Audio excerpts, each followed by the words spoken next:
சோதனை டெம்டேஷன் அப்படிங்கிறது இயேசு கிறிஸ்துவுக்கு வந்தது. அவர் ஒரு மனுஷனாக வந்த கடவுளாக இருந்ததுனால அவரால் நமக்கு வருகிற சோதனைகளை புரிஞ்சு கொள்ள முடியும். அது மட்டும் இல்லை, ஒரு மனுஷனாக இருந்ததுனால சோதனைகளை தாங்கி அதை ஜெயித்து வெளியே வர முடியும் அப்படிங்கிறத நமக்கு ஒரு உதாரணமாக வச்சிருக்கிறாரு. ஒரு கடவுளாகவும் இருக்கிறதுனால அவர் உயிரோடு எழுந்து போனதுக்கப்புறம் சோதனைகள்லேருந்து நாம் தப்பிக்கிறதுக்கு வழியை கொடுக்குறாரு. சோதனையிலேருந்து நம்ம தப்பிக்கிறதுக்கான உதவிகளை செய்கிறாரு. அது மட்டும் இல்லை, நமக்காக பரிந்து பேசுகிறார். இயேசு கிறிஸ்து சோதனை எத்தனை வந்தாலும் அவர் பாவம் செய்யவில்லை. அதுதான் அவருக்குள்ள வித்தியாசம்.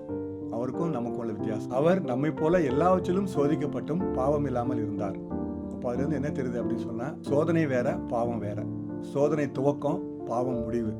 நமக்கு துவக்கம் வரும், முடிவில் போய் நம்ம முடிஞ்சு போயிடக்கூடாது. அதுக்காக தான் இயேசு கிறிஸ்து நமக்காக 40 நாட்கள் அந்த சோதனையை எடுத்து அதில் மேற்கொண்டு நமக்கு ஒரு வழியையும் காட்டியிருக்கிறார்.